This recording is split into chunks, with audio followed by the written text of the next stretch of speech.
1 சாமுவேலின் புஸ்தகம் 16வது அதிகாரம் அதனுடைய 11வது வசனம். உன் பிள்ளைகள் இவ்வளவுதானா என்று ஈசாய் கேட்டான்.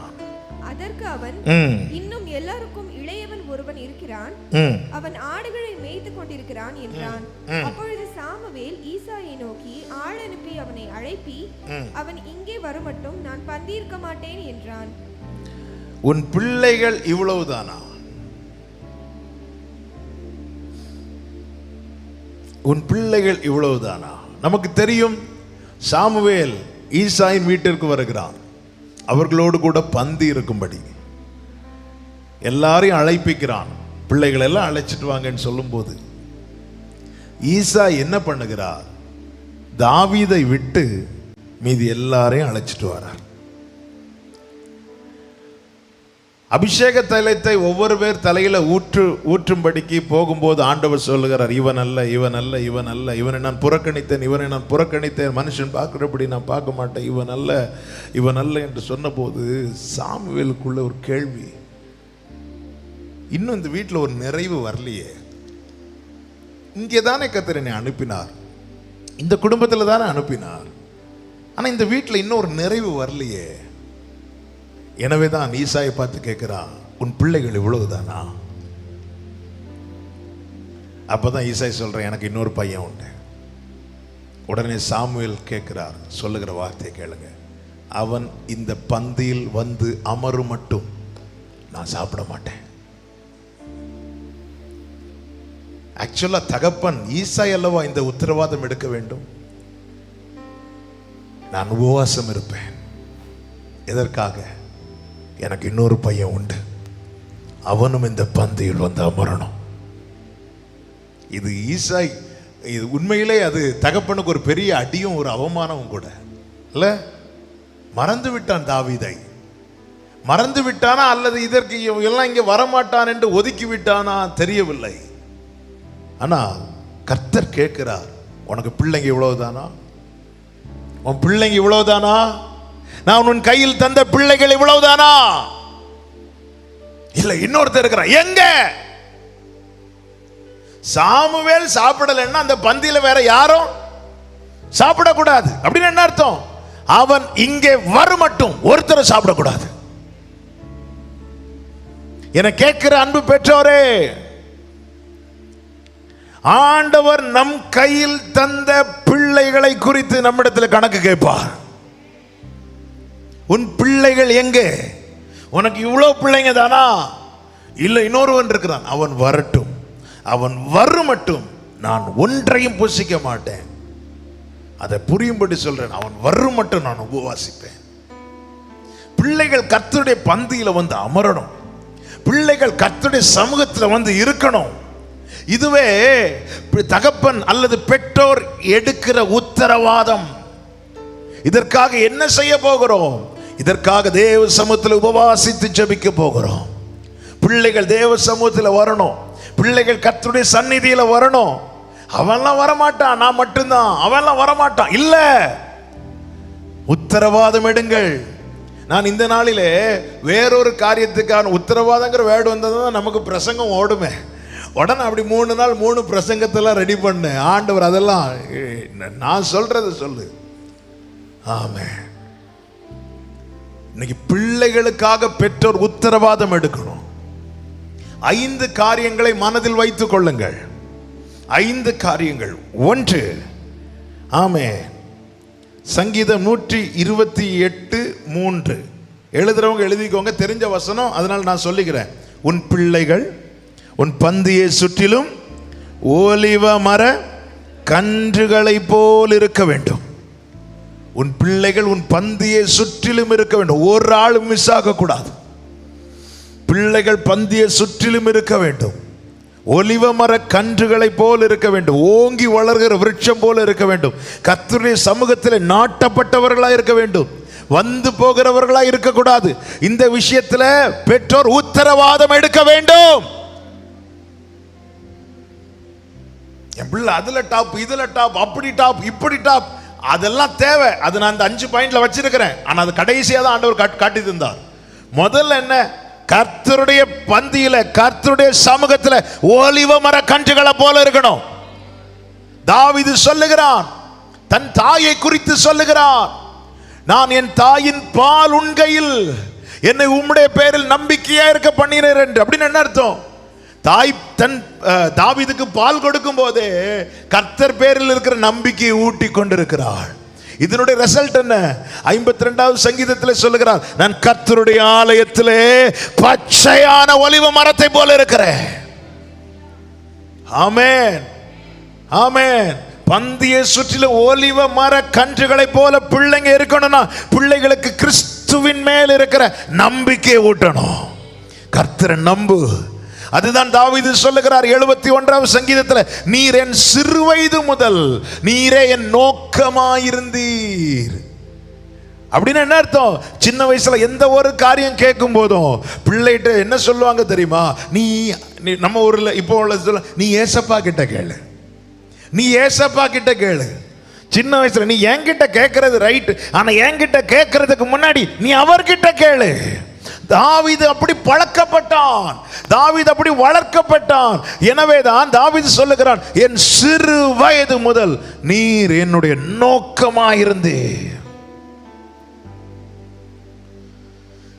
கர்த்தருடைய ஆலயத்தில் நாட்டப்பட்ட விருட்சங்களாய், ஒலிவ மர கன்றுகளாய். ஒலிவ மர கன்று சின்னதுதான், சின்ன ஒரு கன்று தான் கொண்டு வைக்கிறது இல்ல, ஒரு செடி. அதுக்கப்புறம் தான் அது ஓங்கி படரும். சிறு வயது முதலே தேவ சமூகத்தில் பிள்ளையை நிற்க வைக்க, நிலை நிறுத்த பழக்குவிக்கப்பட வேண்டும். கர்த்தருக்கு பயப்படுகிறவன் இவ்விதமாய் ஆசீர்வதிக்கப்படுவான். இது ஆசீர்வாதம். பிள்ளைகள் தேவ சமூகத்தில் நிலைத்திருப்பது ஆசீர்வாதம். ஆமென் சொல்லுங்க. தேவ சமூகத்தில் பிள்ளைங்க நாட்டப்படணும், கர்த்தருடைய சந்நிதியில வளரணும், தெய்வீகத்துக்கு அடுத்த காரியங்களில் பிள்ளைங்க ஈடுபடணும். ஜெபம், வேத வாசிப்பு, இது பிள்ளைகளுடைய அன்றாட வாழ்க்கையை மாறணும். இதுல அதிகம் கவனம் செலுத்தணும். மேக்ஸ் படிச்சியா, கெமிஸ்ட்ரி படிச்சியா, பிசிக்ஸ் படிச்சேங்கிறத காரியத்தை மாத்திரம் பார்த்துட்டு இன்னைக்கு பைபிள் படிச்சான்னு கேட்க விட்ட எத்தனை நாட்கள். முதலாவது தேவனுடைய ராஜ்யத்தையும் அவருடைய நீதியும் தேடுங்கள், பின்பு இவைகள் எல்லாம் உங்களுக்கு கூட கொடுக்கப்படும்.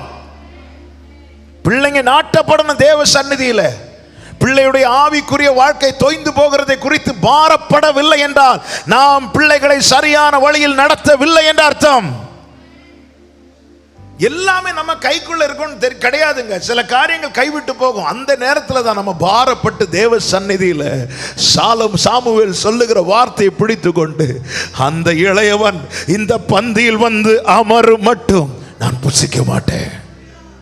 இந்த உத்தரவாதம், இப்படி அவன் உத்தரவாதம் எடுத்தபடியினாலே தாவீது அழைத்து கொண்டு வரப்பட்டான். தாவீதின் தலையில் அபிஷேகம் ஊற்றப்பட்டது. தாவீது எல்லாரை விட மேன்மையாய் உயர்த்தப்பட்டான். கரங்களை தட்டி இன்னைக்கு எந்த பிள்ளைகளை குறித்து பாரப்படுகிறீர்களோ, யாரை குறித்து கவலைப்படுகிறீர்களோ, அவர்களை குறித்து உத்தரவாதம் எடுங்கள். மற்ற எல்லாரை காட்டிலும் அந்த பிள்ளையை கர்த்தர் மேன்மையாய் வைப்பார். ஆமென், ஆமென் சொல்லுங்க. பிள்ளைகளை குறித்து உத்தரவாதம் எடுக்கதான் ஆயுளையும் சுகத்தையும் ஜீவனையும் தந்து கொண்டிருக்கிறார். ஆமென். உத்தரவாதம் எடுங்கள். பிள்ளைகள் பந்தியை சுற்றி இருக்கணும். என் பிள்ளை என் அப்பா சமூகத்தில் வளரணும். ஆமென். பிள்ளை தன் வயிற்றில் தோன்றும் முன்னமே அந்நாள் அந்த காரியத்தில் உத்தரவாதம் எடுத்தா, நீர் எனக்கு தரக்கூடிய ஆண் பிள்ளை உங்க சமூகத்துல தான், உங்க சமூகத்துல தான். பிள்ளைங்க, அதான் நான் சொன்னேன் இல்லவா, பிள்ளைகளுக்காய் காத்திருக்கிறவர்களே இப்பொழுதே அவ எப்படி சோமன்ற அழுது, மனம் கசந்து அழுது, உமக்கென்று வளர்க்க எனக்கு ஒரு பிள்ளை தாங்க.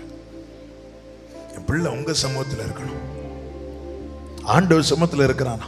அதாவது நம்ம பல நேரத்தில் பிள்ளை ஆண்டவர் சமூகத்தில் இருக்கிறானா, அவன் ஆசீர்வதிக்கப்படுவான், அவன் ஆசீர்வாதமா இருப்பான். ஆண்டவரை மட்டும் உறுதியை பிடிக்க பழகிட்டானா அவன் பிழைச்சிருவான், அவன் வாழ்ந்துருவான். உலகம் சொல்ல இந்த தொழிலை கற்றுக்கோ, அதை கற்றுக்கோ, இதை கற்றுக்கோ. நீங்க சின்ன வயசுல இருந்து ஒரு காரியத்தை உறுதியா, ஏன்னா நம்ம எப்பவுமே பிள்ளைங்க கூட இருப்போமான்னு தெரியாதுல்ல, எதுவுமே தெரியாது. ஆனா பிள்ளைங்களுக்கு அப்பா இருக்கிறாங்க, அப்பா இருக்கிறாங்க, அம்மா இருக்கிறாங்க, இந்த நம்பிக்கையை அதிகம் ஊட்டாமல் ஆண்டவர் இருக்கிறார். இந்த நம்பிக்கையை ஊட்டி பழகிட்டீங்கன்னா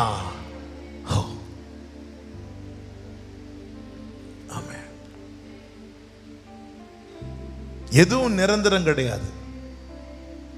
ஒரு தாயும் தகப்பனும் பிள்ளைகளுக்கு மலை போன்றவர்கள், பர்வதம் போன்றவர்கள். ஆனால் ஒரு நாளில் நிச்சயம் மலை விலகும், பர்வதம் நிலை பெயரும். ஆனால் அது நடுவில் நாம் ஆராதிக்கிற தேவனுடைய கிருபை பிள்ளைகளுக்கு என்றும் விலகாமல் இருக்கும். இந்த நம்பிக்கையை ஊட்டணும். அப்பதான் பிள்ளைங்க தேவ சமூகத்தில் நிலைத்திருப்பாங்க. கர்த்தர் பேரில் நம்பிக்கையா இருக்க பண்ணணும். அதிகமா வசனத்தை கேட்க வைக்கணும். அதிகமா அதிகமா அதிகமா பிள்ளைகள் காதுல சின்ன வயசுலேயே அந்நிய சத்தங்கள் கேட்க விடாதபடிக்கு தடுக்கணும். எனவே தான் சினிமாலாம் பார்க்கக்கூடாது, சினிமா பாடலாம் வீட்டில் தொனிக்கக்கூடாது, தேவையில்லாத சத்தங்கள் வீட்டில் வரக்கூடாது. சின்ன வயசுல அந்த வசனங்கள் தான் பிஞ்சு மனசுல அப்படி விதைக்கப்படணும். பிள்ளைங்களை குறித்த முதல் ஃபோக்கஸ் என்ன? என் பிள்ளை பந்திய சுற்றிலும் ஓலிவ மர கண்டை போல இருக்கணும். கர்த்தருடைய சமூகத்தில் நாட்டப்பட்ட வேரூன்றி வளருகிற விருட்சம் போல இருக்கணும். இரண்டாவது, ஏசாயா 54:13, பிள்ளைகள் கர்த்தரால் போதிக்கப்பட்டிருக்க வேண்டும். அந்த வார்த்தையை வாசிக்க கேட்கலாம். ஏசாயா 54:13, பிள்ளைகள் கர்த்தரால் போதிக்கப்பட்டிருப்பார்கள், உன் பிள்ளைகளுடைய சமாதானம் பெரிதா இருக்கும். அப்ப பிள்ளைங்க நாளைக்கு நல்லா இருக்கணும்னா பிள்ளைங்க எதுல போதிக்கப்பட்டிருக்கணும்? கர்த்தரால் போதிக்கப்பட்டிருப்பது என்பது என்ன? வசனத்துல வளரணும். அதுக்கு தான் பிள்ளைங்களையும் பைபிள் ஸ்டடி கேட்க வைக்கிறீங்களா?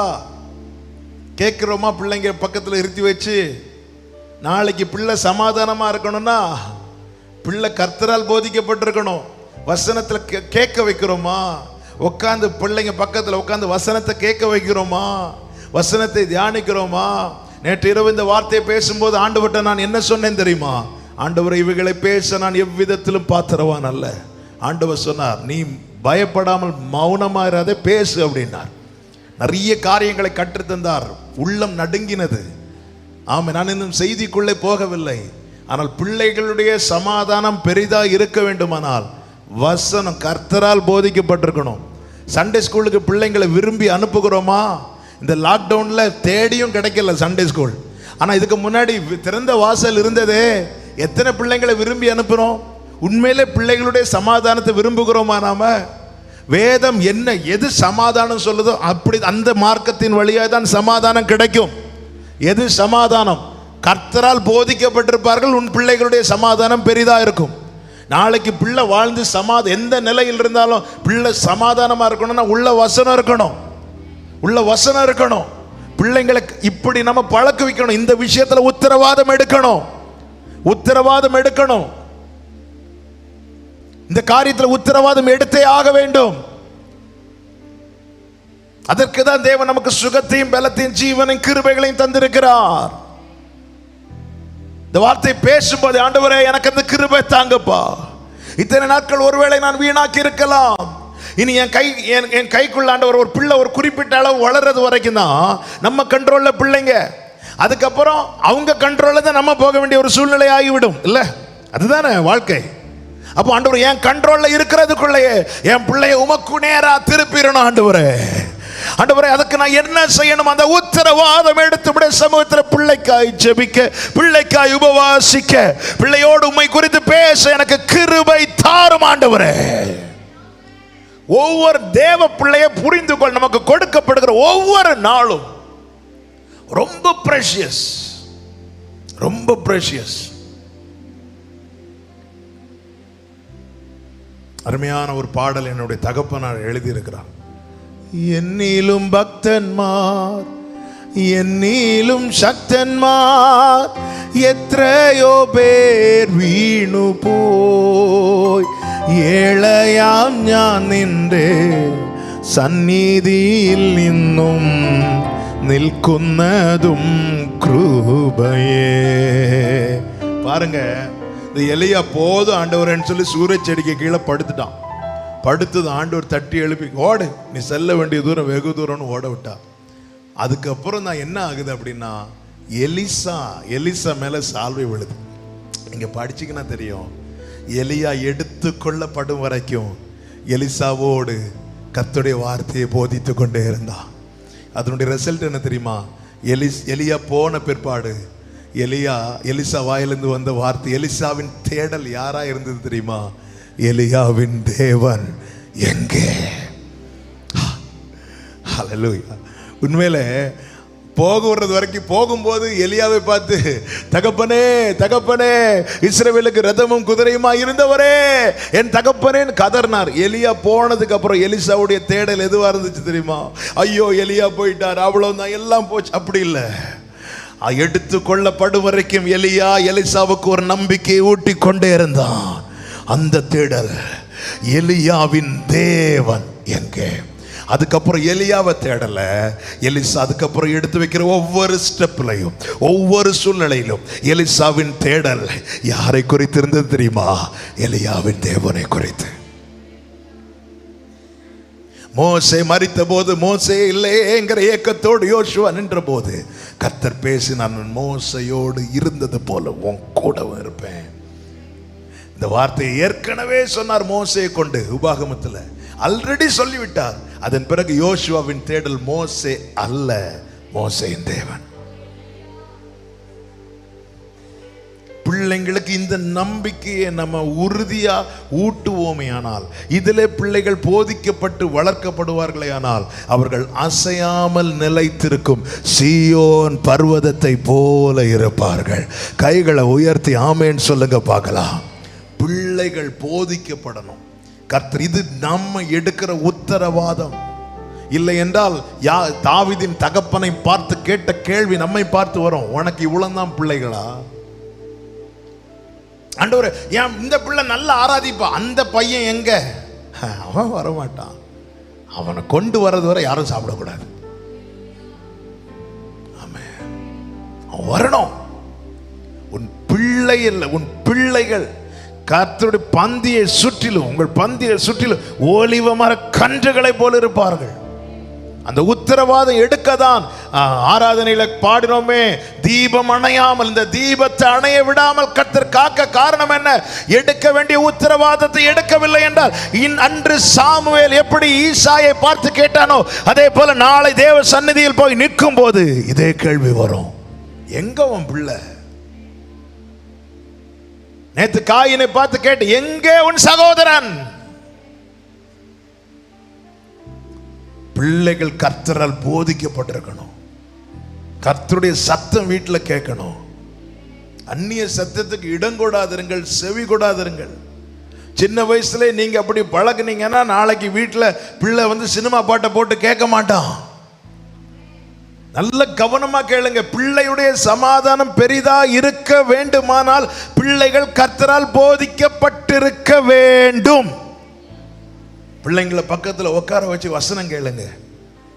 ஃபோர்ஸ் பண்ணாதீங்க, ஆனால் பக்கத்தில் உட்கார வைங்க. நீங்க வசனம் கேட்கும்போது, செய்தி கேட்கும்போது உட்கார வைங்க, உட்கார வைங்க. அதுல 10ல் ஒரு வார்த்தையாவது பிள்ளைக்குள்ள விழுந்துரும், பிள்ளைக்குள்ள விழும். ஆமென். பிள்ளைகள் பந்தியை சுற்றில் இருக்கணும். பிள்ளைகள் கர்த்தரால் போதிக்கப்பட்டிருக்கணும். 3 யோவான் 4வது வசனம். 3 யோவான் 4வது வசனம்.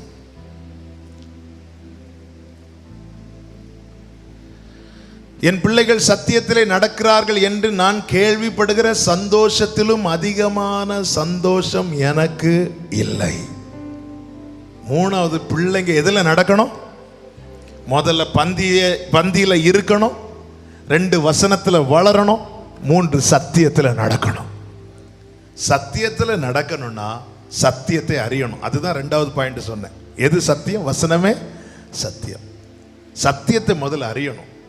தாவீது ஒரு வார்த்தை சொல்லுகிறார், உம்முடைய வேதம், உம்முடைய பிரமாணம், உம்முடைய வார்த்தை உண்மை உள்ளது என்று எண்ணி சகல பொய் வழிகளையும் வெறுக்கிறேன். அப்ப சத்தியத்துல பிள்ளைங்க நடக்கணும்னா எல்லா பொய் வழிகளையும் பிள்ளைங்க என்ன செய்யணும்? வெறுக்கணும். இதுக்கு நாம உத்தரவாதம் எடுக்கணும். இந்த வார்த்தைகளை எழுதி வைக்கிறீங்களா? உங்க பிள்ளைகளுக்காக இதை நீங்க ஜெபித்தே ஆகணும். இன்னைக்கு ஒரு 10 நிமிஷமாவது ஒரு டைம் ஒதுக்க போறோம். இந்த வார்த்தைகளை சொல்லி சொல்லி ஜெபிக்க போறீங்க. ஐயோ, என் பிள்ளை கொஞ்சம் வளர்ந்துட்டான், இனியெல்லாம் சொல்ல முடியாது. இல்ல இல்ல இல்ல, சாக்கு போக்கு சொல்லுகிற நேரம் அல்ல. இனி உங்க பிள்ளைங்க உங்க பந்தியில இருக்க முடியாதுன்னா, இனி உங்க பிள்ளைங்க கர்த்தரால் போதிக்கப்பட முடியாதுன்னா, இனி உங்க பிள்ளைங்க சத்தியத்துல நடக்க முடியாதுன்னா, இந்த வார்த்தையை உங்க காதுல கர்த்தர் கேட்டிருக்க வைத்திருக்கவே மாட்டார். இன்னைக்கு இந்த சத்தத்தை உங்கள் காதுகளில் கேட்கும்படி செய்கிறது நோக்கம் என்ன? நீ உத்தரவாதம் எடுத்தா உன் பிள்ளை உன் பந்தியில் வந்து உட்காருவான். நீங்கள் உத்தரவாதம் எடுத்தால் உங்கள் பிள்ளைகள் கர்த்தரால் போதிக்கப்படுவார்கள். நீங்கள் உத்தரவாதம் எடுத்தால் உங்கள் பிள்ளைகள் சத்தியத்திலே நடப்பார்கள்.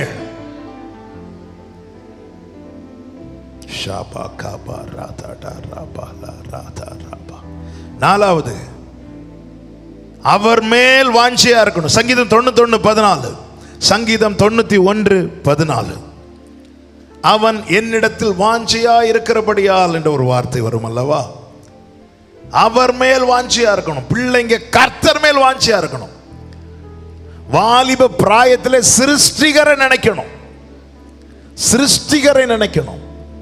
கர்த்தர் மேல் பிள்ளைங்க வாஞ்சியா இருக்கணும். அப்படி வாஞ்சி ஆசை எல்லாம் அவரா இருக்கணும். Thank you, Father. Hallelujah. ஆசையெல்லாம் நீர்தானையா, தேவையெல்லாம் நீர்தானையா. இப்படி இருக்கணுங்க. யோசேப்பு அவர் மேல ஆசையா இருந்தாங்க. தாவீது ஆசையா இருந்தான். தானியேல் ஆசையா இருந்தான். யோவான் ஆசையா சாய்ந்திருந்தான். இப்படி நம்ம பிள்ளைங்க இருக்கணும். பிள்ளைங்களுக்கு ஜெபிக்கிறது, பைபிள் படிக்கிறதெல்லாம் பாரம் ஆயிடக்கூடாது.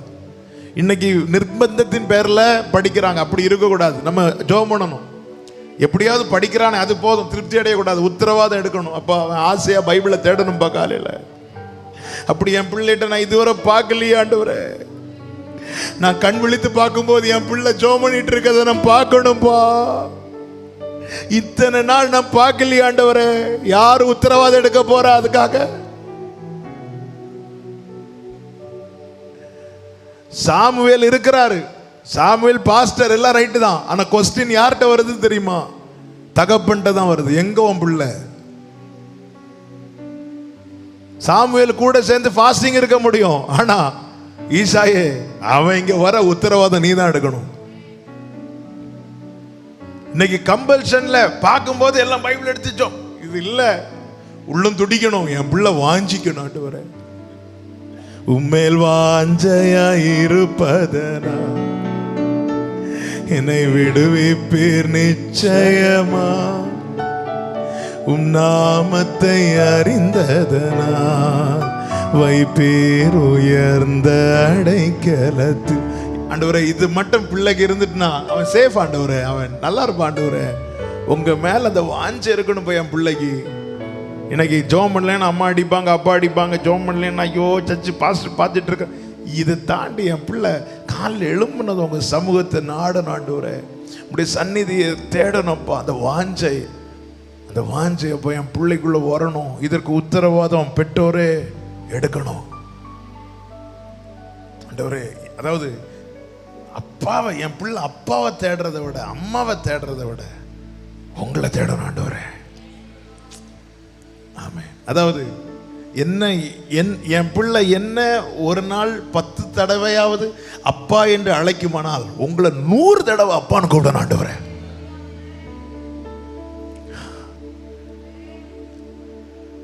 அப்படி அந்த வாஞ்சை பிள்ளைகளுக்குள்ள உண்டாக உத்தரவாதம் எடுத்து ஜெபம் பண்ணணும். வாஞ்சையா இருக்கணும். 5வது சங்கீதம் 45:16. பிதாக்களுக்கு பதிலாக குமாரர் இருப்பார்கள், அவர்களை பூமி எங்கும் பிரபுக்களாக வைப்பீர். என் பிள்ளை மேன்மையா இருக்கணும். என் பிள்ளை எதற்கும் அடிமையா இருக்கக்கூடாது, யாருக்கு கீழும் இருக்கக்கூடாது, மேன்மையா இருக்கணும், பிரபுக்களாக வைப்பீர். அப்படியே ஏசாயா 58 கடைசி, ஏசாயா 58 கடைசி. அப்பொழுது கர்த்தரில் மனமகிழ்ச்சியா இருப்பாய், பூமியின் உயர்ந்த இடங்களில் உன்னை ஏறி இருக்கும்படி பண்ணி தகப்பனாகிய யாக்கோபுடைய சுதந்திரத்தால் உன்னை போஷிப்பேன். கர்த்தருடைய வாய் இதை சொல்லி பூமியின் உயர்ந்த இடத்தில் ஏறி இருக்க பண்ணி. அந்த இங்கிலீஷ்ல பாத்தீங்களா, I will make thee to ride upon the high places. I will make thee to ride upon the high places of the earth. மேல வந்து ஆண்டவர் பயணிக்க வைப்பாராம். இது எப்பவே எழுதப்பட்டிருக்கிறது. அன்னைக்கு வந்து ஒரு சின்ன சைக்கிள் கூட கிடையாது. ஆனா ஆண்டவர் ஏற்கனவே எழுதி வச்சிட்டார், ஏ பூமியின் உயர்ந்த இடத்துல உன்னை பறக்க பண்ணுவேன் என்று. நான் சொல்றது எத்தனை பேருக்கு புரியுது? ஹalleluya. பிள்ளைங்க விமானத்துல பறக்கணுங்க. ஆமென். ஆமென். ஏங்க, அடுத்தவங்க தான் உங்க பிள்ளைங்க பறக்கணும்னு ஆசைப்பட மாட்டாங்க. நீங்களும் ஆண்டவர் வாக்குத்தத்தத்தை வச்சிருக்கிறாருங்க. I will make thee to ride upon the high places of the earth. பூமியின் உயர்ந்த இடத்துல உன்னை பயணிக்க வைப்பேன்பா. ஓ ராக்கா பாதாடா. இது உன் தகப்பனாகிய யாக்கோபுடைய சுதந்திரம். கர்த்தருடைய வாய்தை சொல்லிட்டு அப்படின்னு என்ன அர்த்தம்? இஸ்ரவேலே, உன் முற்பிதாக்கள் உங்களுக்காக ஏறெடுத்த உத்தரவாதத்தின்படி நான் உங்களை ஆசீர்வதித்து உங்களை பறக்க பண்ண போகிறேன். ஆமென், ஆமென். அது எங்களெல்லாம் தூக்கிவிட யாரும் இல்லை, தூக்கிவிட யாரும் இல்லை, சப்போர்ட் பண்ண யாரும் இல்லை, உதவ யாரும் இல்லை. நீங்க சொல்ற ஒவ்வொரு வார்த்தையிலும் நீங்க யாரை மறுதலிக்கிறீங்க தெரியுமா? உங்களை கிரயம் கொடுத்து மீட்ட இயேசு கிறிஸ்துவை மறுதலிக்கிறீங்க. அன்னைக்கு ஒரு சைக்கிள் கூட கிடையாது, ஆனா ஆண்டவர் எழுதி வச்சுட்டார். பாத்தீங்க, அதுதான் சொல்றேன்ல, இந்த மொபைல் வச்சிருக்கிற எவ்வளவு அப்ளிகேஷன்ஸ், எவ்வளவு ஆப் வருது. 3 மாசத்துக்கு ஒரு வாட்டி, 6 மாசத்துக்கு ஒரு வாட்டி அப்டேட் அப்டேட் அப்டேட் அப்டேட்னு கேட்டுட்டே இருக்கும். ஏன்னா புதுசு புதுசா காலத்துக்கு ஏற்ப மாற்றப்படும். ஆனா அன்று உரைக்கப்பட்ட வார்த்தை இன்னைக்கு கவர் தான் மாற்றப்பட்டதே தவிர அதற்குள்ள எழுதப்பட்ட ஒரு எழுத்து கூட மாற்றப்பட வேண்டி வரவில்லை. காரணம், இது எழுதினது இது எப்படி அவர் நேற்று மீண்டும் என்று மாறாதவரா இருக்கிறாரோ அதே போல வார்த்தைகளும் அப்படியே இருக்கிறது. பிள்ளைங்க உயர்ந்து இருக்கணுங்க, பிள்ளைங்க உயர்ந்த நிலையில் இருக்கணும். உயர்ந்த நிலையில் இருக்கும்போது நாளைக்கு பார்க்குறவங்க நல்லா கவனிங்க. முதல்ல என்ன சொன்னேன்? கர்த்தருடைய சமூகத்தில் நாட்டப்பட்ட ஒலிவ மர கன்று போல இருக்கணும். கர்த்தருடைய வசனத்தில் வளரணும், கர்த்தருடைய சத்தியத்தில் வளரணும், கர்த்தர் மேலே வாஞ்சியாக இருக்கணும். இந்த அனுபவத்தில் பிள்ளைங்க வரும்போது ஆட்டோமேட்டிக்காக அவங்க எங்கே தெரியுமா இருப்பாங்க? அதான் ஆண்டவர் சொல்கிறார்ல, அவன் என்னிடத்தில் வாஞ்சியாக இருக்கிறபடியால் நான் அவனை உயர்ந்த அடைக்கலத்தில் வைப்பேன், அவனை நாமத்தை அறிந்திருக்கிறபடியா. ஆண்டவரே, என் பிள்ளை வாழ்ந்திருக்கணும் ஆண்டவரே. ஆமென். அதாவது நம்முடைய ஓட்டம் முடியும் போது நம்முடைய பிள்ளை குறித்து ஏங்கி முடியக்கூடாது. என் பிள்ளை நல்லா இருக்கிறான், என் பிள்ளை நல்லா இருக்கா அப்படி சொல்லிட்டு கண்ண முடியணும். அவன் நான் ஆண்டவரை எவ்வளவு நன்றி சொன்னாலும் எனக்கு தீராது. என்னுடைய தகப்பனார் மரிப்பதற்கு முந்தின நாள் அழகிய மண்டபத்தில் ஒரு மீட்டிங்கில் நாங்கள் வர்ஷிப் பண்ணிகிட்டு இருக்கிறோம். அப்பா இன்னொரு மீட்டிங் முடிச்சுட்டு வராங்க. வந்து காரை வெளியே விட்டு அப்படியே நாங்கள் பாடி ஆராதிக்கிறோம், பெரிய கூட்டம் இருக்குது. வெளியே நின்று அவங்க ரசிச்சுட்டு, எங்கள் வர்ஷிப் முடியதோற நின்று ரசிச்சுட்டு அதுக்கப்புறம் வந்திருக்கிறாங்க. அன்னைக்கு நைட்டு கூட அப்பா கூட இருந்த 2 பிரதர்ஸ் சொன்னாங்க, அவ்வளோ ஹாப்பியாக இருந்தாங்க பாஸ்டர் அப்படின்னாங்க. அப்படி உள்ளே ஏன் வரலன்னு கேட்டு உள்ளே வந்தால் பிடிச்சி அவர் அப்பாவை ஸ்டேஜில் கொண்டு உட்கார வச்சிருவாங்க. அவ்வளோ ஹாப்பியாக இருந்தாங்க. ஆமென், ஹல்லேலூயா. நீதிமொழிகளில் ஆண்டவர் என்ன சொல்லுகிறார்? என் மகனே, என் இருதயத்தை சந்தோஷப்படுத்து, சந்தோஷப்படுத்து. நாளைக்கு பிள்ளைய குறித்து நினைச்சிட்டு, பிள்ளை நல்லா இருக்கிறான், பிள்ளை சூப்பர், ஆண்டவர் சமூகத்தில் ஆவிக்குரிய பூமிக்குரிய எல்லா நிலையிலும் என் பிள்ளை நல்லா இருக்கிறான், அந்த ஒரு திருப்தியோட தான் இந்த பூமியில் நம்முடைய ஓட்டத்தை முடிக்கணும். அதற்காகவே கர்த்தர் இன்னும் இந்த திரியை அணையாமல் பாதுகாக்கிற கிருபைகளுக்காக 2 கைகளை உயர்த்தி, என்னிலும் பக்தன்மார், என்னிலும் சக்தன்மார் எத்தனையோ பேர் வீணுபோ, என்னிலும் பக்தன்மார், ஆமென், சக்தன்மார் எத்தனையோ பேர் வீணுபோ. ശബലരിയാന്തരബാക്കബദരോ ഏഴയാം ഞാൻ നിന്റെ സന്നിധിയിൽ നിന്നും നിൽക്കുന്നതും കൃപയേ. ഏഴയാം ഞാൻ നിന്റെ സന്നിധിയിൽ നിന്നും നിൽക്കുന്നതും കൃപയേ. നീ എൻ പക്ഷമതി, നീ എൻ പക്ഷം മതി, നിന്റെ കൃപാമതി, നീ എൻ്റെ നാഥനല്ലോ യേശുവേ, നീ എൻ്റെ ദൈവമല്ലോ. பிள்ளைகள் பந்திய எழுதி வச்சிருக்கீங்களா? இதுக்காகலாம் ஜெபம் பண்ண போறோம். அடுத்து ஒரு காரியம், முக்கியமான காரியம். கடந்த நாள்ல பரிசுத்த ஆவியானவர் அதிகமாக இடைப்பட்டு கற்றுத்தந்த காரியம், எப்படி இருக்கக்கூடாது, நாம் எப்படி இருக்கக்கூடாது. முதலாவது ஏசாயா 39வது அதிகாரம், அதனுடைய 7-8 வசனங்கள். நீ பெறப்போகிற உன் சந்ததியாகிய உன் குமாரரிலும் சிலர் பாபிலோன் ராஜாவின் அரமனையிலே அரமனை வேலைக்காரராய் இருப்பார்கள். உன் பிள்ளைங்க நீ செஞ்ச ஒரு காரியத்தின் நிமித்தம் பாபிலோன் ராஜாவின் அரண்மனையில் வேலைக்காரங்களா இருக்க போறாங்க அப்படின்னு யாரை பார்த்து? ஏசாயா தீர்க்கதரிசி எசேக்கியா ராஜாவை பார்த்து சொல்லுகிறார். உன்னுடைய ஒரு செயல் நிமித்தம் நாளைக்கு நீ இன்னைக்கு ராஜாவா இருக்கிற, ஆனா உன்னுடைய ஒரு நீ செஞ்ச காரியத்தின் நிமித்தம், அவன் செஞ்ச காரியம் என்ன தெரியுமா? பாபிலோன் ராஜா ஆட்களை அனுப்புவான். எசேக்கியா ராஜா வியாதியா இருக்கிறார் என்று கேள்விப்பட்டதும் உடனே ஆட்களை அனுப்புனதும் இவன் என்ன பண்ணுவான்? ஆலயத்தை, பொக்கிஷ சாலை எல்லாத்தையும் அந்நியனுக்கு திறந்து காட்டிடுவான்.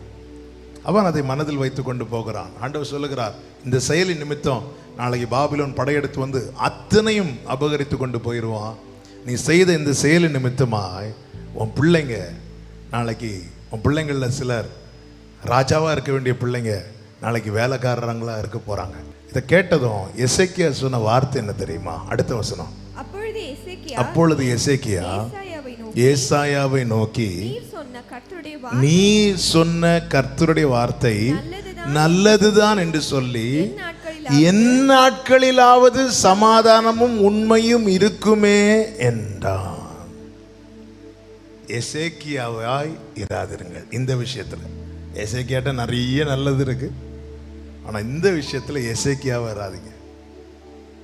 ஏய், இன்னைக்கு உனக்கு பிரச்சனை வராது எசேக்கியாவே, ஆனா நாளைக்கு உன் பிள்ளைக்கு காரியத்துல பிரச்சனை. என் நாட்களிலாவது நான் சமாதானமா இருக்கிறேனே. இன்னைக்கு அநேக பெற்றோர் இப்படிதான் வாழ்றாங்க. நம்ம இருக்கிறது வரை சமாதானமா இருந்துட்டு போவோம், அதுக்கப்புறம் விதி அவன் தலையெழுத்து. எசேக்கியாவா இராதே. நான் சமாதானமா இருக்கிறானோ இல்லையோ, என் பிள்ளை சமாதானமா இருக்கணும். நான் இன்னைக்கு எந்தெந்த காரியத்துக்காக பாரப்படுறேனோ, அழுறேனோ, வேதனைப்படுறேனோ, அந்த காரியத்துக்காக நாளை என் பிள்ளை அழக்கூடாது. இன்னைக்கு அநேகர் எசேக்கியாவை மாதிரி ஒரு நல்ல ராஜா, அதற்கு முன்னும் இல்லை அதற்கு பின்னும் இல்லை, ஆனா பிள்ளை விஷயத்துல கோட்டை விட்டான். அதை அவன் பார்த்துப்பான், விடு. அப்பதான் நான் இல்லையே, நான் தான் போயிடுவேன். ஏன் நாட்கள்ல சமாதானம் இருக்கும்ல. ஏன் எசேக்கியாவே, கர்த்தருடைய வார்த்தை வருது. இதே போலதான் நீ வியாதியா இருந்த போது உன்னை நோக்கி ஒரு வார்த்தை வந்தது. உனக்கு ஒரு பிரச்சனை என்று வந்தபோது சுவர்புறமா திரும்பி அழ தெரிந்த உனக்கு, நாளைக்கு உனக்கு ஒரு பிள்ளைக்கு பிரச்சனை என்று வந்தபோது ஏன் உன்னால அழ முடியல? உன் ஜீவனுக்காக உத்தரவாதம் எடுத்து கண்ணீர் வடித்தாயே, உன் பிள்ளை நாளைக்கு ராஜாவா இருப்பான் என்ற வார்த்தை, வேலைக்காரனா இருக்க போறான்னு சொன்னதும் நான் ராஜாவா தானே இருப்பேன், என் ஸ்தானத்துக்கு பிரச்சனை இல்லையே, அது போதும். ஏன் என்னுடைய வாழ்க்கையில் ஒரு பிரச்சனை இல்லையே, என் நாட்கள்ல சமாதானம் தானே, அது போதும். உன் வியாதி நீங்க அழுதாயே, உன் பிள்ளைக்காக நீ அழுத அவர் கேட்க மாட்டாரா என்ன? இந்த நாளிலே கர்த்தர் சொல்லுகிற காரியத்தை கேளுங்கள். நீ பிழைக்க மாட்டேன், யாருடைய வார்த்தை? கர்த்தருடைய வார்த்தை. கர்த்தர் நேரத்துக்கு நேரம் மாற்ற மாட்டார். ஆனா அழுத போது அவருடைய இரக்கத்துக்கு முடிவு கிடையாதுங்க. அவன் சுவர் வருமாய் திரும்பி அழுறா நமக்கு முன்பாக. அதுக்கு மேல வார்த்தை இல்லை. ஏன்னா கர்த்தருடைய வார்த்தை எதிர்க்கவோ திருப்பவோ நாம யாருங்க? ஆனா அவன் அழுத போது ஆண்டவர் சொல்லுகிறார், நான் ஆதரவா இருக்கேன்பா இந்த தீவு. ஏன்னா அவர் கையில தாங்க எல்லாமே இருக்கு, அவர்கிட்ட தான் எல்லாமே இருக்கு. ஒரு நாட்களோட 15 வருஷம் கூட்டுவேன். அந்த இடத்துல ஆண்டவர் எல்லாத்தையும் மாத்தினார்ல. 38வது அதிகாரம் 39வது அதிகாரம் பெரிய பாடம். தனக்கு ஒரு பிரச்சனை வந்த போது அழுதான், நாளைக்கு அவன் சந்ததிக்கு ஒரு பிரச்சனை வந்த போது அசால்ட்டா விட்டுட்டான். ஏன்? அவன் நாட்களில் பிரச்சனை வராது, அவன் நாட்கள் முடிந்து பிள்ளைங்க வளரும் போதுதான் பிரச்சனை வரும். இது ஏற்கனவே எச்சரிக்கிறார். இதுதான் கர்த்தர் இன்றும் எச்சரித்துக் கொண்டிருக்கிறார். இந்த நாட்களில் என்ன எசேக்கியாவை மாதிரி சொல்ல போறோமா? இல்லை, என் நாட்களிலாவது சமாதானம் இருக்குமே. ஆண்டவராக இயேசு கிறிஸ்து சிலுவையை சுமந்து கொண்டு போய் கொண்டிருந்த போது எருசலேம் பெண்கள் அழுது கொண்டிருந்தார்கள். இயேசுவை பார்த்து இயேசு நின்று அவர்களை பார்த்து சொன்னார், எனக்காக அழாதிருங்கள், உங்களுக்காகவும் உங்கள் பிள்ளைகளுக்காகவும் உங்களுக்காக அழணும், அதே போல உங்க பிள்ளைகளுக்காகவும் அழணும். எசேக்கியா தனக்காக அழுந்தான், தன் பிள்ளைக்காக அழல. தன் பிள்ளைக்காக அழல. அவனெல்லாம் திருத்த முடியாது, இவங்கெல்லாம் திருத்த முடியாது, நான் இருக்கிறது வரைக்கும் இல்லைங்க. பிள்ளைகளுக்காக அழணும். தேவன் எச்சரிக்கிறது, தேவ எச்சரிப்பை சரியா புரிஞ்சுக்கணும். ஆண்டவர் எச்சரிக்கிறது, ஏய் இதை புசிக்கிற நாளில் நீ சாகவே சாவாங்கிற வார்த்தையை சொல்லி எச்சரிக்கிறதே எதற்காக? நீ சாக கூடாதுங்கிறதுக்காக. நீ அந்த மாதிரி போயிடக்கூடாது. இங்கே தீர்க்கதரிசியை கொண்டு எச்சரிக்கிறார். அவன் என்ன செய்திருக்கணும்? பிழைக்க மாட்டீர் என்ற வார்த்தை கேட்டபோது எப்படி அவன் அழுதானோ புலம்பினானோ, அதே போல ஆண்டவர் சமூகத்தில் விழுந்து அவன் அழுது இருக்கணும், அவன் புலம்பி இருக்கணும்.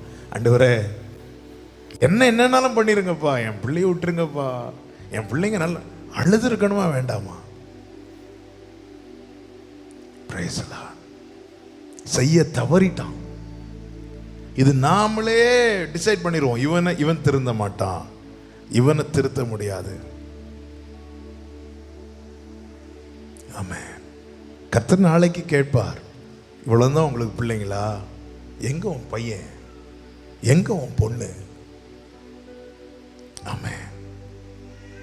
அவன் தன்னுடைய செயலை நினைத்து வருந்தவில்லை. அவன் பார்க்கிறான், இதனால யார் பாதிக்கப்படுவா? நானா, என் பிள்ளை, எனக்கு அடுத்து வர தலைமுறையா? அடுத்த தலைமுறை தான், இப்போ பிரச்சனை இல்லை.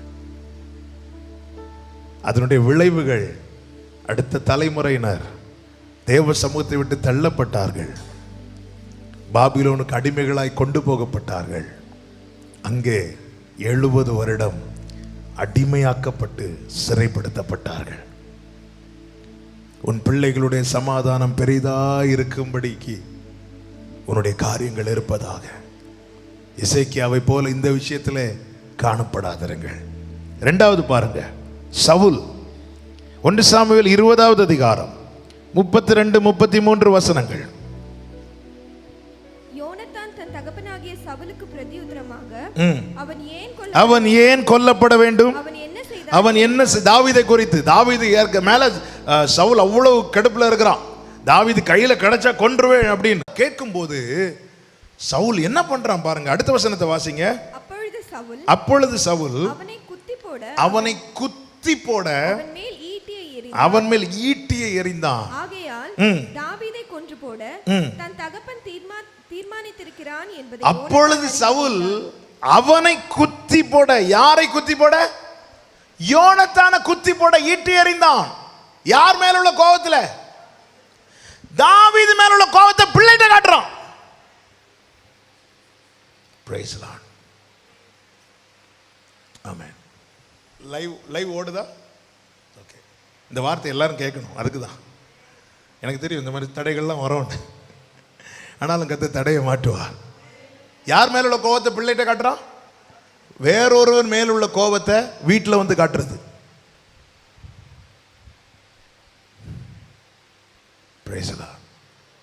யார் மேல உள்ள கோபத்தை பிள்ளைகிட்ட காட்டுறது? ஏன்பா இப்படி இருக்கிறீங்க? தள்ளிப்போ, ஏன்பா இந்த மாதிரி பண்றீங்க? அவ்வளவுதான். ஈட்டி எடுத்து தாவீதுக்கு மேல எறிகிறதுக்கு வச்சிருந்த ஈட்டிய அந்த கோபம் தாங்க முடியாம பிள்ளைய மேல எறிகிறது, பிள்ளை அட்டாக் பண்றது. இதனுடைய விளைவு என்ன தெரியுமா? யோனத்தான் வாழவில்லை. யோனத்தான் எப்படிப்பட்டவனா? யோனத்தானும் தாவீதையும் கம்பேர் பண்ண யாருங்க பெஸ்ட்? இல்ல.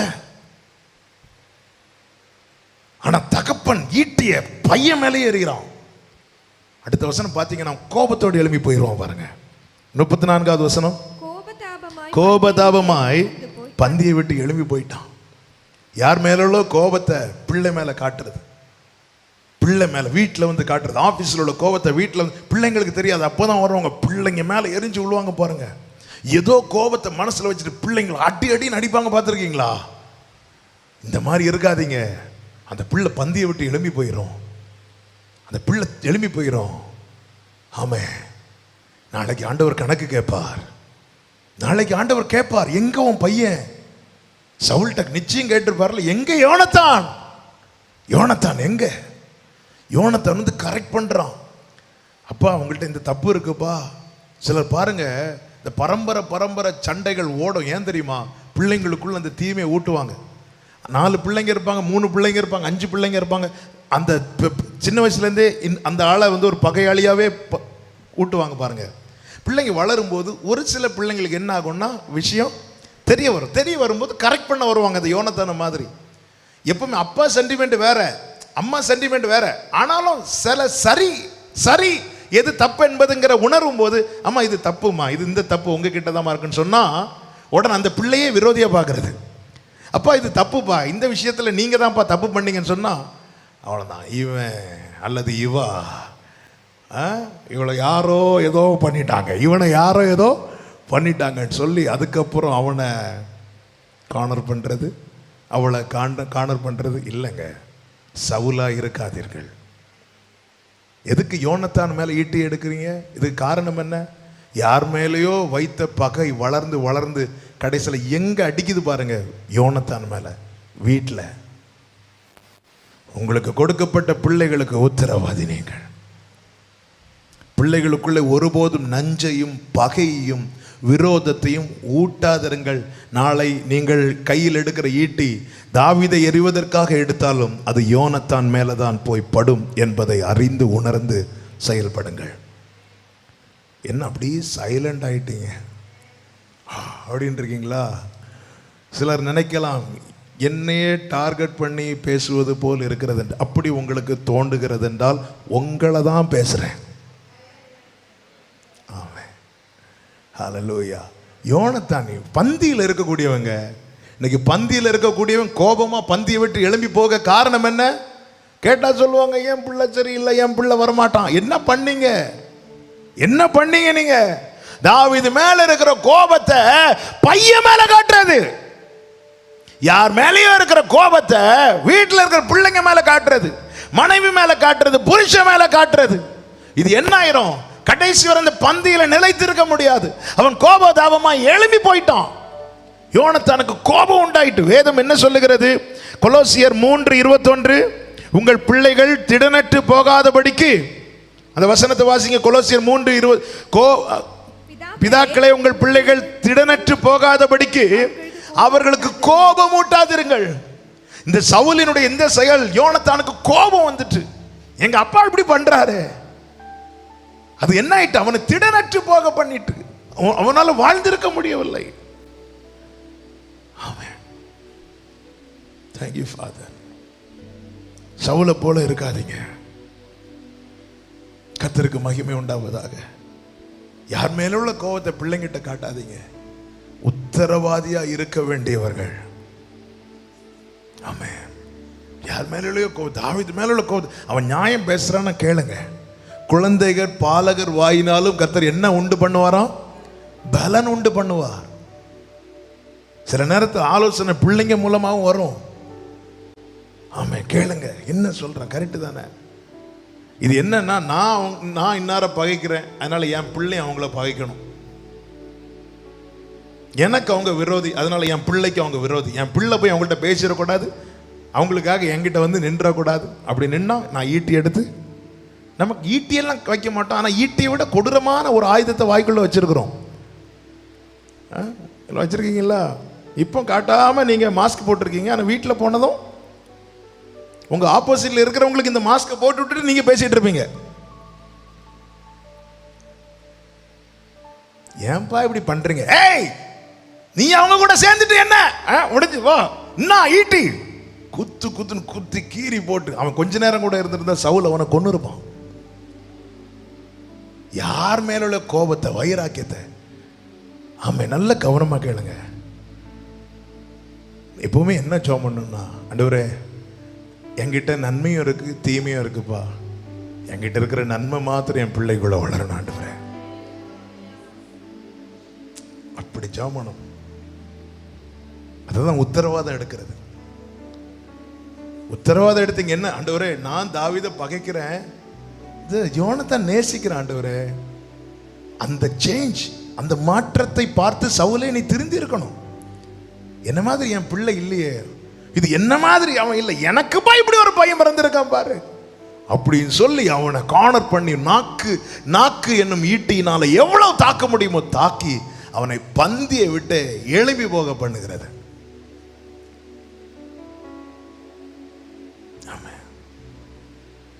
பிள்ளைங்களை சர்ச்சில் உட்கார வச்சுட்டு பிள்ளைங்களை பத்தி சாட்சி, இவன் சரியில்லை அவ சரியில்லை, நீங்க அவங்களுக்காக எல்லாம் ஜெபம் பண்ணிருங்க. அதோட அவனுக்கு கடைசி ஆராதனை எப்படிங்க இருக்கும்?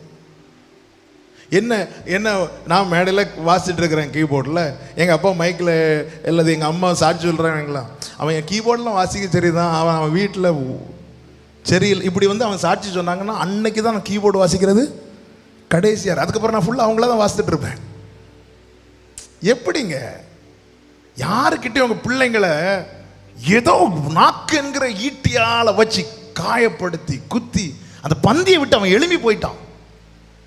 இந்த வார்த்தைகள் எல்லாம் சரித்திரம் படிப்பதற்காக நமக்கு எழுதி கொடுக்கப்படவில்லை. ஆவிக்குரியவன் எல்லாவற்றையும் நிதானிக்கிறான். நான் ஒரு ஆளை பகைச்சா என் பிள்ளை அவங்கள பகைக்கணுங்கிற எண்ணம் இருக்கக்கூடாது. அந்த பகை அவங்களுக்குள்ள, ஆண்டவரே என்னில் இருக்கிற நன்மை மாத்திரம் என் பிள்ளைக்குள்ளே வரட்டும், என்னில் இருக்கிற தீமை என்னோட போட்டு ஆண்டவரே அது எனக்குள்ளே கருகட்டும் ஆண்டவரே, அது ஒருபோதும் என் பிள்ளைக்குள்ள விதைக்கப்படக்கூடாது. ஆமென். நான் சொல்றது ஆமோதிக்கிறவர்கள் மாத்திரம் கரங்களை அசைத்து ஆமென் சொல்லுங்க பார்க்கலாம். ஆமென். தாவீது மேல இருக்கிற கோபத்துல யோனத்தானுக்கு மேல ஈட்டி எறிகிறான். ஒரு நாள் இந்த தப்பு பண்ணாதீங்க. ஆமென். யார் மேல உள்ள கோபத்தை பிள்ளைங்க கிட்ட எறியாதீங்க. அந்த பிள்ளை பந்தியில நிலைத்திருக்க முடியாது. உன் பந்தியை சுற்றி ஒலிவ மர கண்டா இருக்கணும்னா இந்த விஷயத்துல ஞானமா இருக்கணும், இந்த விஷயத்துல ஜாக்கிரதையா இருக்கணும். இல்லைன்னா அவன் எழும்பி போயிடுவான். யோனத்தான் எழும்பி போயிட்டான்.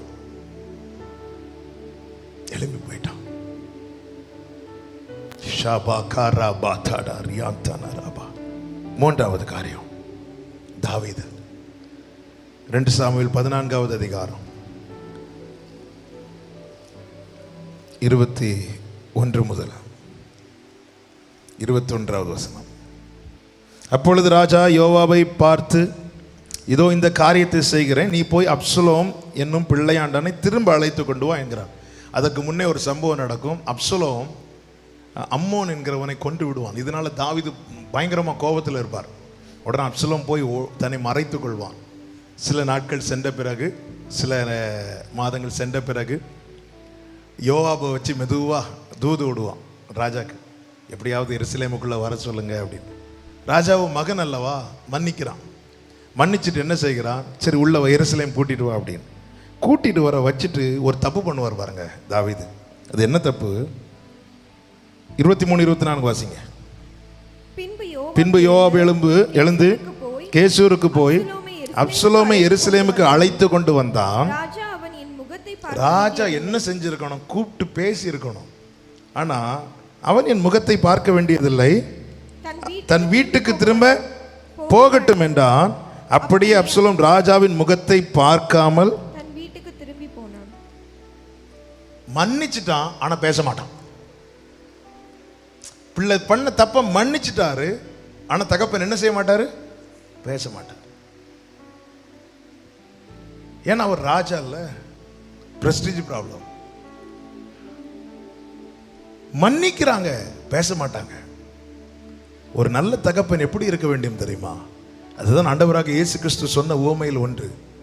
தன் மகன் திரும்பி வந்தபோது அவனை கட்டி அணைத்து முத்தமிட்டு சேர்த்து கொள்ளணும். எதற்கு இதை செய்கிறார்? இந்த அன்பு எதற்காக? அன்பு திரளான பாவத்தை மூட, இனி ஒரு பாவம், இனி ஒரு தீமையை நீ செய்யக்கூடாது என்பதற்காக. சரி, நான் மன்னிச்சிட்டேன் அப்படி சொல்லிட்டு அவர் மன்னிப்பை காட்டினார். தாவீதுக்குள்ளே அப்சலோம் மேல அன்பு இருக்கு, கொஞ்சம் கூட இல்லை, ஆனா அதை வெளிப்படுத்த விட்டுட்டான். அன்பு இருந்தால் வெளிப்படுத்துங்கள், அடக்கி வைக்காதிருங்கள். அதன் பிறகு வெளிப்படுத்த தோன்றினாலும் அதை செலுத்த வேண்டிய நபர் அங்கே இருக்க மாட்டார்கள். அப்சலோம் மரித்த பிறகு தாவீது என்ன சொல்லி அழுதான்? என் மகனே அப்சலோமே, உனக்கு பதில் நான் மரித்தேன், ஆனால் நல்லமா இருக்குமே என்று. அப்போ அவ்வளவு அன்பு உள்ள இருக்கு, ஆனா காட்டல. அது என்ன ஆகிவிட்டது? அப்சலோமை தகப்பனுக்கே விரோதமாய் செயல்பட வைத்து விட்டது. தகப்பனுக்கு அகேன்ஸ்டா. அதனால என்ன? தகப்பனையும் தாயையும் தூஷிக்கிறவனுடைய தீபம் காரிருளில் அணைந்து போய்விடும். அவனுடைய வாழ்க்கை பாதியில் அணைந்து விட்டது. பிள்ளை மேல பாசம் இருக்கா? அதை காட்டுங்க, உண்மையா காட்டுங்க. இங்க என்ன நடந்திருக்கணும்? அவனை கூப்பிட்டு இருக்கணும்.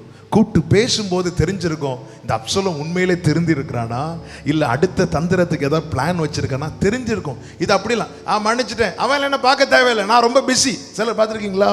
பிள்ளைங்கிட்ட பேச டைம் இருக்காது, கேட்டா ரொம்ப நான் ராஜா, ரொம்ப பிஸி, எனக்கு நிறைய வேலை இருக்கு, இப்பெல்லாம் எனக்கு பேச முடியாது. ஆமென். இந்த விஷயத்துல தாவீதா இருக்காதீங்க. ஆண்டவர் ஒரு தகப்பனை சொல்லுவார் அல்லவா, பேசி அவன்கிட்ட பேசும்போது தெரியும் ஒரு தகப்பன் இவர் உண்மையிலே என் மேல பாசமா இருக்கிறார் அப்படிங்கிறது. பாசத்தை வெளிப்படுத்தணும்.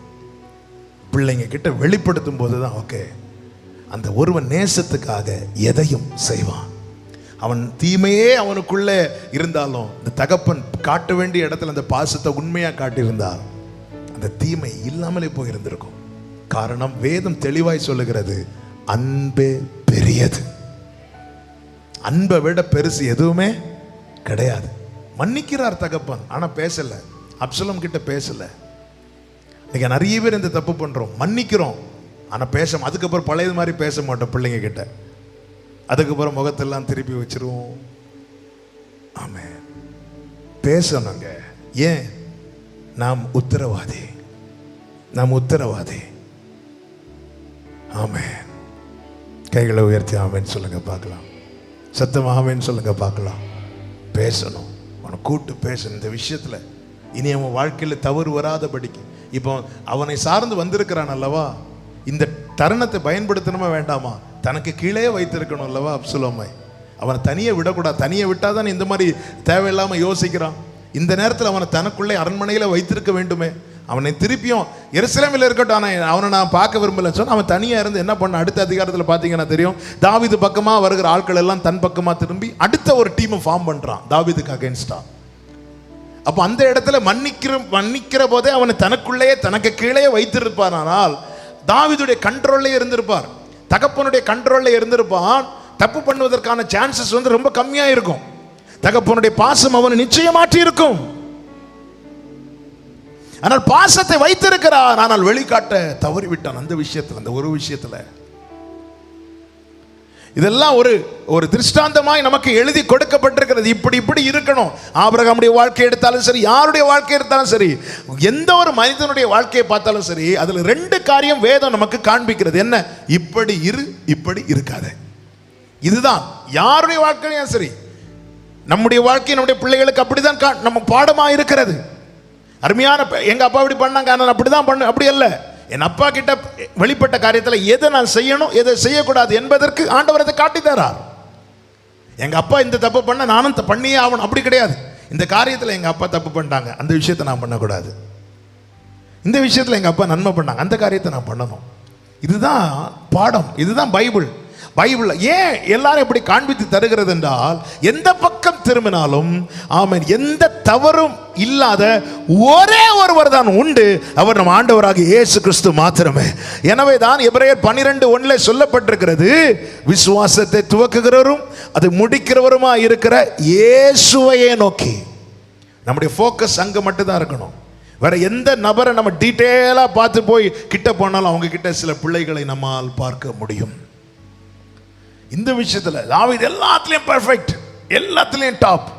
ஆண்டவருக்கு அடுத்த விஷயம், ஆலயத்துக்கு அடுத்த விஷயம். ஆனா அந்த அப்சலோம் விஷயத்துல பண்ண ஒரு சின்ன காரியம், அது மிகப்பெரிய ஒரு விளைவை, ஆபத்தை கொண்டு வந்து விட்டது. இப்படி இருக்காதிருங்கள்.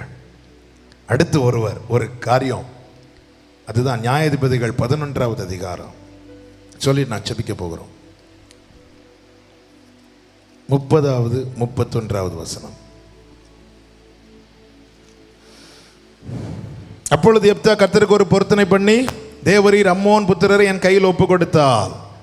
31, நான் அம்மோன் புத்திரரிடத்திலிருந்து சமாதானத்தோடு திரும்பி வரும்போது என் வீட்டு வாசற்படியிலிருந்து எனக்கு எதிர்கொண்டு வருவது எதுவோ அது கர்த்தருக்கு உரிதாகும், அதை சர்வாங்க தகன பலியாக செலுத்துவேன் என்றான். 34வது வசனம். எப்தா மிஸ்பாவில் இருக்கிற தன் வீட்டுக்கு வருகிற போது இதோ அவன் குமாரத்தி தம்புரு வாசித்து நடனத்தோடு அவனுக்கு எதிர்கொண்டு வந்தாள். அவள் அவனுக்கு ஒரே பிள்ளையானவள், அவளை அல்லாமல் அவனுக்கு குமாரனும் இல்லை குமாரத்தியும் இல்லை. அவள் 35, அவன் அவளை கண்டவுடனே தன் வஸ்திரத்தை கிழித்து கொண்டு, ஐயோ என் மகளே, என்னை மிகவும் மனமடியவும் கலங்கவும் பண்ணுகிறாய். நான் கர்த்தரை நோக்கி என் வாயை திறந்து சொல்லிவிட்டேன், அதை நான் மாற்றக்கூடாது என்றான். இங்கே எப்தாவுடைய பொருத்தனை அதிலே நான் கை வைக்கவில்லை, எப்தாவுடைய வாழ்க்கை அதிலே நான் கை வைக்கவில்லை. ஆனால் ஆவியானவர் கற்றுத்தந்த ஒரு காரியம் இந்த விஷயத்தில் நல்ல கவனிங்க. எப்தா ஒரு பொருத்தனை பண்றார். என்ன பொருத்தனை? ஆண்டவரே நான் யுத்தத்தில், இது ஆண்டவர் கேட்கல. நீ இப்படி யுத்தத்தில் ஜெயிச்சுட்டு போகும்போது உன் முன்னாடி எது வருதோ, யார் வர்றாங்களோ அவங்கள பலி செலுத்தணும்னு ஆண்டவர் கேட்கல. எப்தாவே வாயை திறந்து சொல்றார், ஆண்டவரே இந்த விஷயத்தில் என்ன வருதோ நான் பலி செலுத்துவேன். இவன் அதே போல போகிறான், யுத்தத்தில் ஜெயிக்கிறான். வரும்போது என்ன ஆகுது, எப்தாவுடைய மகள் சந்தோஷமாக எதிர்கொண்டு வரும்போது இவன் பார்க்குறான், இவன் எதிர்பார்க்கல. ஒருவேளை மனைவி எதிர்பார்த்துருக்கலாம், தெரியல, அதை விட்டுருங்க. யார் இவன் பார்க்கவில்லை. இவன் பார்த்து மகள் வந்ததும் இவனால் தாங்க முடியல, வஸ்திரத்தை கிழித்து, ஐயோ மகளே நான் இப்படி பொருத்தனை பண்ணிட்டேன் சொல்லிட்டு அடுத்த வார்த்தை சொல்கிறான், இதை என்னால் மாற்ற கூடாது. நல்ல கவனமாக கேளுங்க. நம்முடைய தீர்மானங்களும் நம்முடைய பொருத்தனைகளும் நம்முடைய பிள்ளைகளை விழ வைப்பதற்கு எதுவாக இருக்கக்கூடாது, நம்முடைய பிள்ளைகளை வாழ வைப்பதற்கு எதுவாக தான் இருக்கணும். என்னை நேற்று நைட்டு ரொம்ப என்னை அதிக நேரம் சிந்திக்க வைத்து தூங்க விடாமல் பண்ணின வார்த்தை இதுதான். அதில் ஒவ்வொரு வார்த்தையும் கர்த்தர் காட்டி தந்தார். என்ன? ஐயோ மகளே என்று கத்தினாயே எப்தாவே. அதில் ஒரு இடத்துலையாவது ஐயோ ஆண்டவரே தெரியாமல் பண்ணிட்டு ஆண்டவரேன்னு எப்தாவால சொல்ல முடிந்ததா? இல்லை. எத்த உன்னுடைய பிரஸ்டீஜ், உன்னுடைய பொருத்தனை, வாயை திறந்து பொருத்தனை பண்ணிட்ட 4 பேர் இப்போ பார்ப்பாங்க. இந்த இடத்துல என்ன ஆகும் எப்தாவே? நல்ல கவனிங்க. இந்த இடத்துல ஒருவேளை நீ பொருத்தனை நிறைவேற்றாமல் போனால் அந்த தண்டனை உன்மேல் வரும், உண்மைதான். ஆனால் உன் பிள்ளைக்காக அந்த தண்டனை உன்னால ஏற்றுக்கொள்ள முடியலையே எப்தாவே. இந்த இடத்துல உன் பொருத்தனையை நிறைவேற்றாம போனா வாயை திறந்து சொல்லிட்டேன், இப்படி பிரமாணம் இருக்கு, இப்படி சட்டம் இருக்கு, நான் சொல்லிட்டேன், ஓகே. இந்த இடத்துல அதை நிறைவேற்றாமல் போனா 4 பேர் உன்னை தூஷிப்பார்கள். உன் பிள்ளைக்காக அந்த தூஷணத்தை ஏற்றுக்கொள்ள முடியலையா எப்தாவே? இந்த இடத்துல பிள்ளை யார் உத்தரவாதி? பிள்ளை கர்த்தர் எதற்கு கொடுத்தார்? தேவ பக்தி உள்ள சந்ததியாய் வளர்ப்பதற்கல்லவா. ஒரே ஒரு இடத்துல தான் ஒரு மகனை ஆண்டவர் பலியாய் கேட்டார். அந்த இடத்திலும் நீங்கள் பார்த்தீர்களானால் தெரியும், ஈசாக்கின் மேல ஒரு சின்ன கீறல் கூட விழாமல் தன்னுடைய ஒரே பேரான குமாரனை தந்தருளுவதின் அடையாளமாய் ஒரு ஆட்டுக்கடாவை எங்க கொடுத்தார். ஆமென், ஹல்லேலூயா. ஒரு பிள்ளை எதற்காக இந்த பூமியில பிறப்பிக்கப்படுகிறது? அதற்கு ஒரு நோக்கம் இருக்கிறது, அதற்கு ஒரு திட்டம் இருக்கிறது, அதற்கு ஒரு தீர்மானம் இருக்கிறது. அது நிறைவேற்றும்படி அதனுடைய உத்தரவு. இங்க என்ன நடந்திருக்கணும் தெரியுமா? என்ன நடந்திருக்கணும்? எப்தாத் வஸ்திரத்தை கிழித்து ஐயோ மகளே என்று சொல்வதற்கு பதிலாய் ஐயோ கர்த்தாவே என்று கதறி இருக்கணும். அந்த இடத்துல அழுது இருக்கணும். என்ன மன்னிச்சிருங்கப்பா, நான் தப்பு பண்ண, என்ன தண்டனைனாலும் எனக்கு தாங்கப்பா, என் பிள்ளை வாழணும்பா, என் பிள்ளை வளரணும்பா. அவனுடைய பொருத்தனை அவள் அறியவில்லை. இந்த இடத்துல எப்தாவுடைய வார்த்தையை பாருங்க. நான் சொல்லிட்டேன், அதை மாற்றக்கூடாது. அந்த வார்த்தையை கூட பாருங்கள், 35வது வசனம். நான் என் வாயை திறந்து சொல்லிவிட்டேன், அதை நான் மாற்றக்கூடாது. அதுல கூட ஐயோ என்னால மாற்ற முடியுமான்னு தெரியலையே, நான் எதுக்கு ஆண்டவர்கிட்ட கேட்டு பார்க்கிறேன். அப்போ அந்த துடிப்பில் நான் சொல்லிட்டேன் இப்படிதான், இவ்வளவுதான், இதுதான் இல்லைங்க. ஆமே, அந்த இடத்துல பிள்ளைக்காக மனாசே தேவனுக்கு விரோதமாய் துரோகம் பண்ணினவன். மனாசேக்கு அகைன்ஸ்டா கர்த்தர் பேசிட்டார், ஒப்பு கொடுத்தார். மனாசே தன்னை தாழ்த்தின போது கர்த்தர் இறங்கவில்லையா? ஆகாப் பாகால் தீர்க்கதரிசிகள் இஸ்ரவேலுக்குள்ள கொண்டு வந்து ஜனங்களை பாகாலை சேவிக்க வைத்தவன். அவன் வாழ்க்கையில் ஒரு பிரச்சனை வந்த போது அவன் தன்னை தாழ்த்தின போது தேவன் அதை பார்த்து இறங்கவில்லையா? சிம்சோன் அவனுக்கு கொடுக்கப்பட்ட அபிஷேகத்தை, அவனுக்கு கொடுக்கப்பட்ட வல்லமையை ஒரு ஸ்திரீக்கு கீழே பணயம் வைத்தவன். அவ்வளவு தேவனை அருவருக்க, தேவன் வெறுக்கிற காரியத்தை செய்தவன். அவன் தன்னை தாழ்த்தி அப்பா இந்த ஒரு விஷயம் எனக்கு இறங்குங்கன்னு சொன்ன போது தேவன் இறங்கவில்லையா? எத்தாவே இந்த இடத்துல என்ன செஞ்சிருக்கணும்? எத்தாவே ஒரு வேளை பொருத்தனை செலுத்தி மாற்றினதா தண்டனை வருதா? என் பிள்ளை விட்டுருங்கப்பா.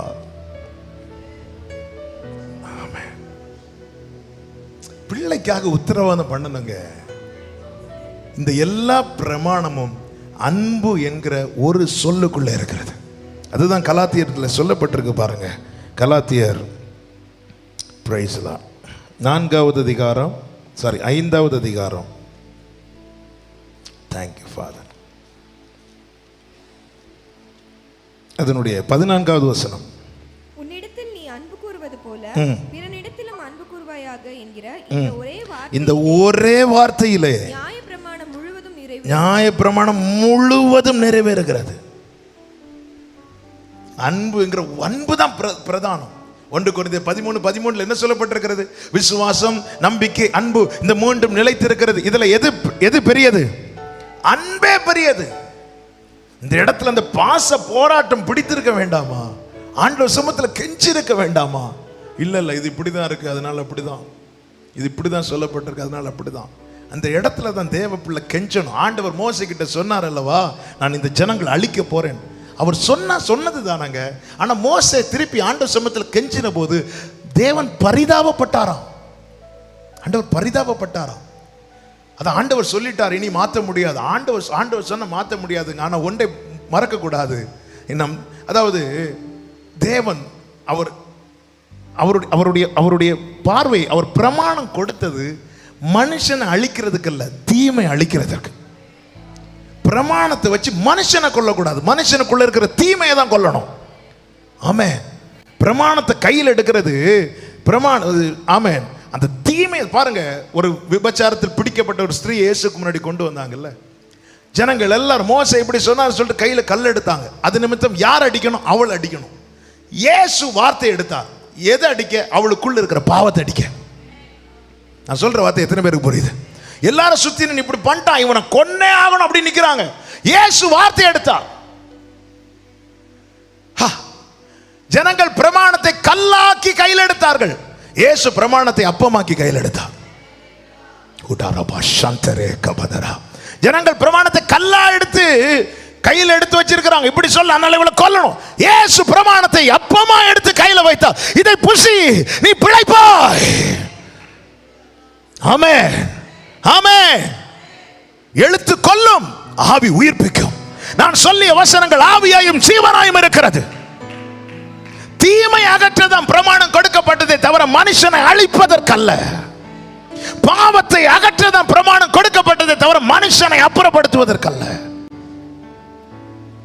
அந்த பக்கம் வசனம் தான் வச்சுட்டு நிக்கிறாங்க, இந்த பக்கம் வார்த்தையானவர் நிக்கிறார்.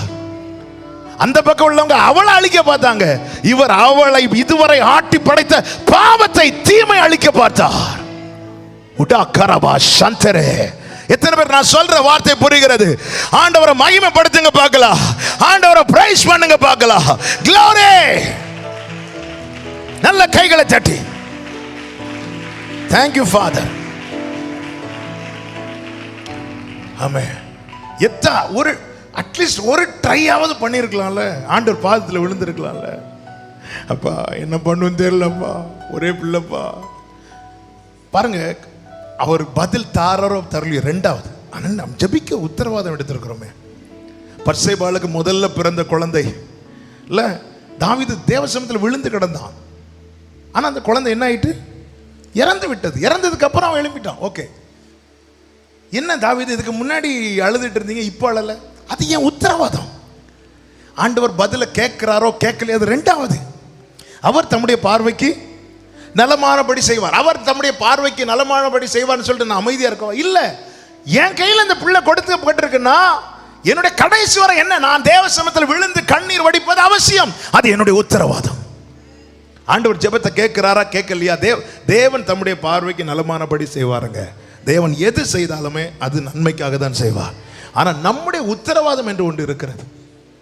பிள்ளை பலவீனப்படும் போது, கஷ்டப்படும் போது, அல்லது ஏதாவது தீமையில் அகப்படும் போது நம்ம உத்தரவாதம் என்ன? தேவ சமூகத்தில் விழுந்து கண்ணீர் வடிக்கணும். அந்த இடத்துல தேவன் பாருங்க, ஏலி பார்த்தீங்களா? ஏலி பிள்ளைகளை குறித்து எச்சரிப்பு வந்த போது சாமுவேல்கிட்ட சொன்ன வார்த்தை என்ன? கர்த்தர் தம்முடைய பார்வைக்கு நலமானபடி செய்வாராங்கன்னு சொல்லிட்டு அமைதியாக இருந்துட்டார். அந்த இடத்துல விழுந்து அழ வேண்டாமா?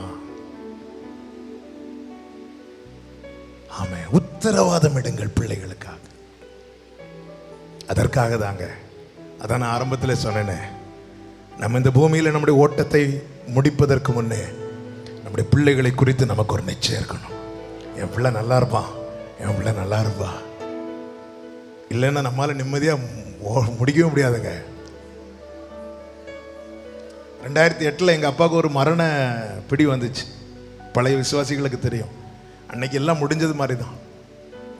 ஆனால் உண்மையிலே அன்னைக்கு எங்கள் அப்பா இறந்திருந்தா என்னை குறித்து ஏங்கியே செத்துருப்பாங்க, ஏங்கியே செத்துருப்பாங்க. ஆனால் 2016 8 வருஷம் அந்த தீபத்தை அணையாம பாதுகாத்து என்னை குறித்து மகிழ்ந்து ஓட்டத்தை முடித்தார்கள். ஆமென், ஆமென். கர்த்தர் எதற்காக வாழ வைக்கிறாருங்கிற அன்மையான பெற்றோரே, இதுக்கு தான் இந்த தீபத்தை அணையாம இன்னும் வாழ வச்சுட்டு இருக்கிறார். பணம் இருக்கோ வீடு இருக்கோ அது இல்லைங்க. என் பிள்ளை கர்த்தருக்குள்ள இருக்கிறான். கர்த்தருடைய சமூகத்தில் பச்சையான ஒலிவ மரத்தை போல இருக்கிறான். சத்தியத்தில் நடக்கிறான். கர்த்தர் வாக்குரைத்தபடி உயர்ந்த இடத்துல இருக்கிறான். அந்த ஒரு நிறைவோட என் பிள்ளை நாளைக்கு யாருக்கிட்டையும் போய் கை நீட்டி நிற்கிற நிலைமை வராது. அந்த ஒரு நம்பிக்கையோட நிச்சயத்தோடு பிள்ளைகளுக்காக உத்தரவாதம் எடுக்க கடமைப்பட்டிருக்கிறோம்.